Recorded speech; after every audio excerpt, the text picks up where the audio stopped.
Hey, I just want to do a quick video on Joe Rogan. Again, I was watching another one of his podcasts, and there's something a lot of his guests don't understand, and also him. I was just watching one about, he talks a bunch about a lot of Buffalo, the Coyotes. I think it was like Dan Flores or something. I can look it up. But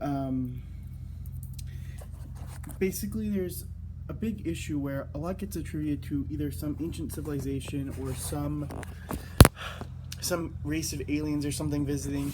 And one of the sentences that almost without fail always gets used is, yeah, look at how far we've come in just 100 years or just 300 years or something. Just a very short amount of time. We've gone from, horses to planes to, trains, cars. And just a couple of lifetimes, like 2 lifetimes. We go from horses to the moon.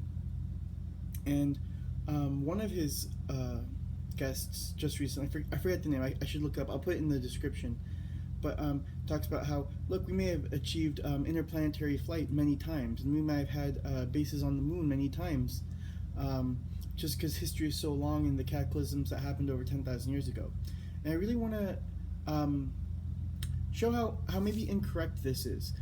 Yes, we've had this technology for a long time, but the ancient Greeks developed the steam engine. The Chinese went through the Industrial Revolution way before the Europeans.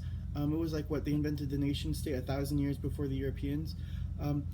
It's never been an issue with being clever mechanically. Humans have had actually far more manufacturing capability than people previously acknowledged. The Greeks, again going back to the ancient Greeks, they were 1,000 years ahead of where we thought they were as far as their ability to manufacture complex complex metals, but also just like gears and things you would need for complex items. So the question becomes, well, if they had steam engines, if they had the ability to craft these complex items, then why didn't they invent steamboats or cars or trains?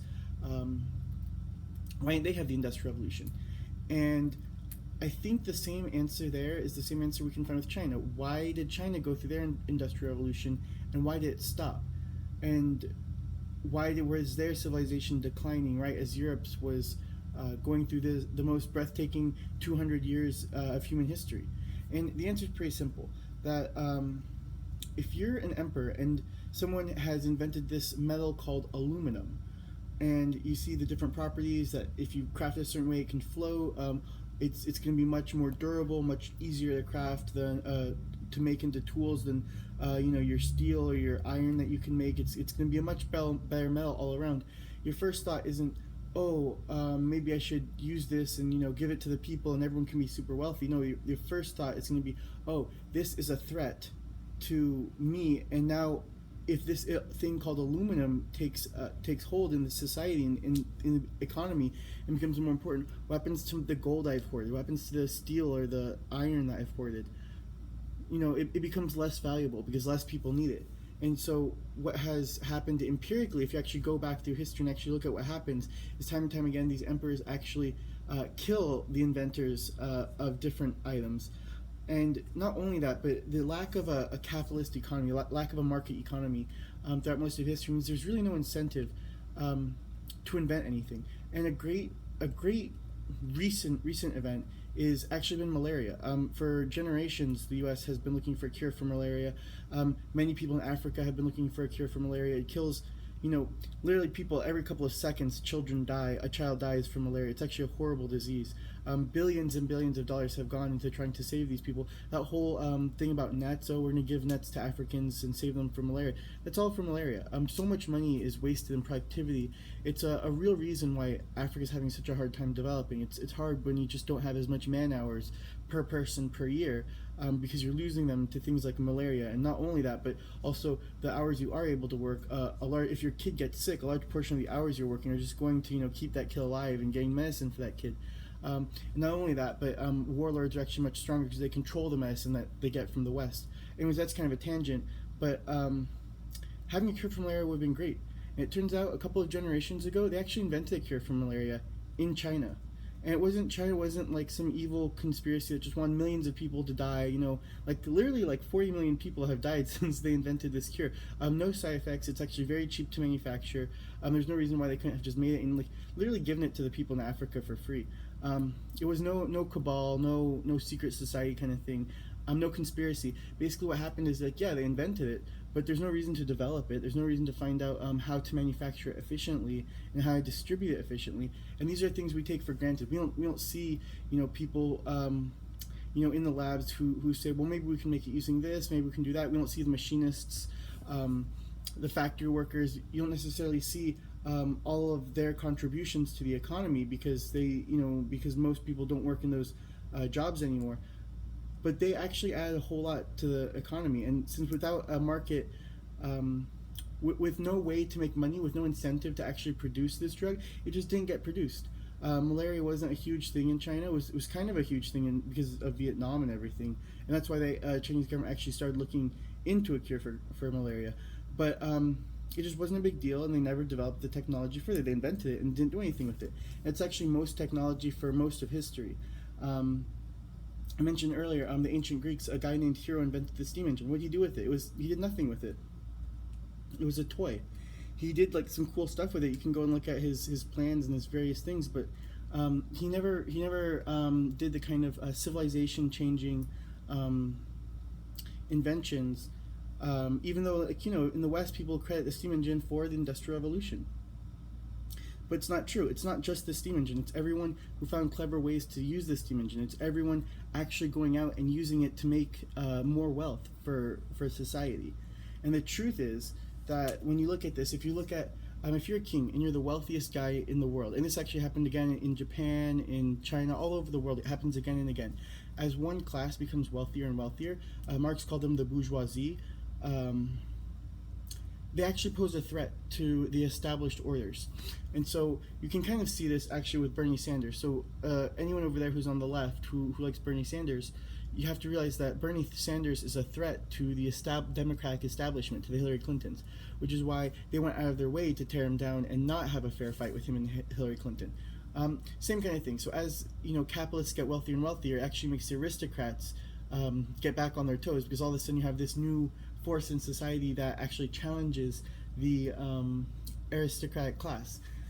And what most societies have done is actually just squash them while they're little. They see these things coming and they just squash them when they're small, which is what happened in China. They found out very efficient ways to manufacture iron, to manufacture and produce and actually mine various iron ores. And they were actually on the cusp of the Industrial Revolution. And I say on the cusp because, going into the 17th century, the 18th century, and a little bit into the 1800s too, Chinese manufacturing was actually better than European manufacturing. If you ever read any of the King Arthur's tales, they actually talk about how nice everything from the East is. All of these like great things, these great cloths and stuff are all from the East because they were actually very efficient manufacturing. And so if they were better at manufacturing, if they were better at producing, if they were wealthier, if they're more literate per capita, then why didn't they go with the Industrial Revolution? The trick question is that, they did. The emperor just saw this new class of people as a threat, and so what they did is they nationalized all the mines. They nationalized all these things that would have become businesses, and they destroyed them. And within a generation, people forgot how to do it. And not to put too fine a point, but they invented a mechanical clock in the year 400, something like that. Literally almost 2,000 years, 1,500 years before we thought mechanical clocks were the cat's pajamas. And there's a lot of historians who credit the mechanical clock with the birth of civilization. It's no, China had it way before, and they didn't, have a birth of a modern economy. Anyways, a lot gets lost. That I don't think Joe Rogan understands how this whole thing started with Joe Rogan, but I don't think he or his guests usually understand how important the market economy is. I think it was Randall Carlson, the one who was talking about all of the impacts, and he talks to Graham Hancock as well. But they don't realize he mentioned that look, the thing 40 years ago when he first started, he didn't need any permission to do anything. 20 years later, he maybe needed a permit, but it would take him 20 minutes to get the permit. Today, it takes him 6 months to get the permit. That's what destroys a market economy. The fact that something I could have done just in one day now takes me 6 months, and that slows down progress. They made more progress in 1 year than we make in 10 years. Anyways, it's just something to think about. I don't think anyone gives quite the amount of credit to how powerful capitalism is and how powerful freedom is. And the simple answer is, why have we been able to achieve so much in 10 years when we haven't been able to achieve so much in 1,000 years? The answer is very simply that we have always been able to go through an industrial revolution ever since the ancient Greeks, probably before. The only problem is that progress has usually been seen as a bad thing. Like today, progress is seen as a bad thing today. Most people say, well, more progress means that there's going to be more unemployed people. And this is, empirically untrue. Places with the most innovation or the fastest innovation actually have the least unemployment. The truth is that more progress leads to more materials. If more materials are cheaper, then it's very easy to employ people. So just think, if we had an AI that did that doubled production tomorrow, then everyone would be twice as wealthy as far as purchasing power. If you were twice as wealthy, what would you do? Probably buy more stuff. Probably have more people work for you. All kinds of stuff. And that holds true even if you were 10 times richer. Anyways, it's not aliens, or who knows if it's aliens or not. It's probably not aliens. I guarantee you a lot of this can be explained, like the progress we've had the last 100 years or 200 years versus the last 20,000 years or the last 120,000 years. Most societies have actually seen progress as a bad thing, and so they actually destroy it. And it's not necessarily people deciding not to innovate. It's mostly that when people do innovate, they actually get murdered. So if you put, it's famous, Adam Smith talks about this, and if you were a Frenchman and you put tile on your roof instead of a thatch roof, it's actually way better. So you can live longer, you're more efficient, you don't have to spend all your time just putting more thatch on your roof. Animals can't get in, your kids don't get sick as much. Huge increase in standard of living. But the government will come by and tax you like crazy for having a tile roof. And so they just didn't have tile roofs. And in Britain, the government wasn't as centralized, it wasn't as able to collect taxes. And so people decided to innovate. And you can see, this is also true of tools. He talks about how if you had metal tools are just way better than wood tools. But on purpose, people would keep using wood tools, because if someone came by and saw you had a metal tool, they might kill you for it. Or the government might tax you more for it. Because it shows that you're wealthy. So people intentionally use worse tools and intentionally have lower yields just to avoid taxes. And that's a lot of what you see today. Most people don't believe that innovation has been slowing down, but really has. If you lived in, let's say, 1850 to 1900, you saw the rise of cities, you saw the end of slavery, you saw the rise of all kinds of labor-saving devices. This is why modernism was invented. You go from horses to trains. It's insane. And even if you just put that into the next 50 years, right, 1900 to 1950, right, you see the automobile, you see 2 world wars, you see human-powered flight. It's nothing compared to what we saw in the last 50 years. It's not even close. Last 50 years, we have the internet, but even that, the government decided not to regulate because they thought it was incredibly unimportant. They thought, this is so unimportant, we don't have to regulate, it's not worth our time. And so the government didn't regulate it, and it turned into something that changed all of society. The only thing is that if you take out the internet and you take out computers, which are basically unregulated, and you look at the rest of the economy, has been stagnant. And this is really important, because you need to understand that, what happens if the government gets smarter in the future and they're better able to tell what will and will not create a social revolution, and they just stop it. Joe Rogan talks a lot about psychedelics and how it's been a crime that we've criminalized psychedelics. Yeah, the government understood how important that was, and so they absolutely destroyed the movement. And think of how many people are rotting in jail today because the government made that decision. Having a smaller government is it's so important, because the faster we progress, the more wealth everyone will have. And it's a human travesty that you have so many people rotting in jail, that you have so many people way poorer than they otherwise would have been. Look at this. Think of if you had a good 4% growth of an economy instead of 2% growth, or in reality probably less. We're probably a stagnant economy if you were gonna if you weren't gonna use government numbers. But let's say we had 4%. If you're making $10 an hour, at 4%, you're gonna double your income. Every 15 years or something, 30, 60, roughly every maybe 18 years. if you're going to be in the workforce for only 40 years, that's enough time for your wages to double twice. So you go from $10 an hour to $20 to $40 an hour, and your dollar wage isn't going to increase, like the number of dollars your employer is giving you. And this is if you never get promoted, if you never get anything, if you just have an economy that's growing at 4%. You're going to go from having purchasing power of $10 an hour when you start to $40 an hour when you retire. Now think of that. Like Bernie Sanders is arguing for $15, and how many years has he argued? And when they implement it, they're going to implement it over like 5 years. People are going to wait 20 years just for a $15 minimum wage. Why would they do that when if you just had a strong growing economy, that same minimum wage worker who's maybe making $10? I live in California, so it's like maybe making $10 an hour.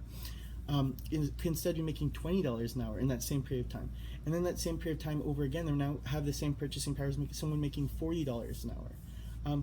It's just not even close to how much better it is to have a fast growing economy than it is to have government regulations. And I don't think, like, one of the frustrating things is Joe Rogan brings all of these very sophisticated, I don't want to say conspiracy theorists, but people who are very knowledgeable about these esoteric subjects. But come on, bring on a real strong economists. There's tons of them over at Mises. Bring them on. Get like a basic understanding of how powerful the market system is. In China, they eliminated, they privatized the agricultural system, and their food doubled in like 4 years. Can you believe that? Food doubling? Imagine if the price of all the food just was cut in half in just 4 years. That's the kind of growth they have when they privatize the agricultural industry. Anyways, yeah, it is like magic, but you have to understand that that growth has always been possible and is possible today. There's no the astronauts who went to the moon thought that by year 2000 we'd be on Sagittarius right now, that we'd have colonies throughout the solar system, and we'd be on several different star systems by now. And they weren't just believing in fairy tales. These were the best and brightest NASA had to offer, the best and brightest the United States had to offer. And in addition to that, they were also the closest to the technology. They not only saw where the technology was, they saw how fast it was improving. They thought we were going to colonize the whole galaxy by not the whole galaxy probably, but at least Sagittarius, right? Have colonies on Sagittarius by now. And they were wrong. And it's not because they're dumb, or not because we could never have done it. We could do it. We could do it in the next 50 years. We could have colonies on Sagittarius. I doubt it's going to happen. But that's only because the government sees something that goes wrong and squashes it. And again, the space program is actually a perfect example. We made all this project, the government privatized all these resources, took them and put them towards a goal, and then a couple of explosions happened, and the incentive after one explosion happens is for the people in charge to say, well, I don't get anything if we achieve new goals, right? We already landed on the moon. If we get a colony on the moon, I personally don't benefit from having a colony, from making having more moon landings, from having maybe a self-sustaining colony on the moon. I don't personally benefit, but I will lose my job, my kids. I will lose my kids' college money. We'll lose all of this stuff if there's another rocket explosion. So what do? They're very, very cautious, very, very cautious. You see this. You kind of also see this in the military. The leaders in the military are ordered to have 100% success rate and 0 casualties.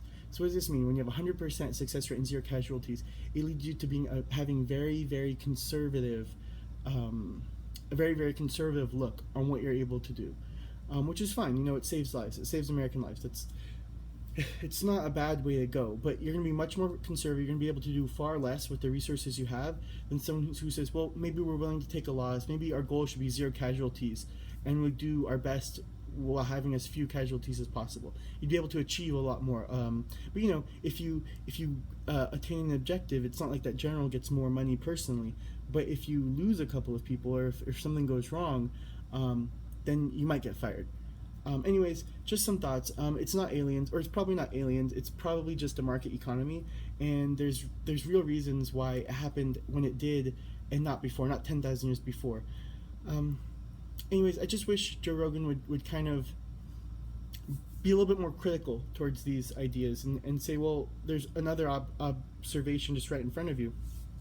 Adam Smith wrote a 900-page book about it, and one of the things he says is, British people at that time, just working class people, day laborers is what he calls them, have a better standard of living than kings among the Indians, and he was talking about Native Americans. But the kings among the Native Americans had a lower standard of living than day laborers in Britain when he wrote that. And why is that? And doesn't that seem like magic? Because it seemed like magic to them, and they thought, well, God's on our side. They had like religious explanations for it before Adam Smith, but it's the same thing Joe Rogan feels today. And how about instead of like before you like take a look at aliens or anything, like how about give some credit to the free market, because that's what created everything. Anyways, have a wonderful day, and I hope someone sees this. Bye.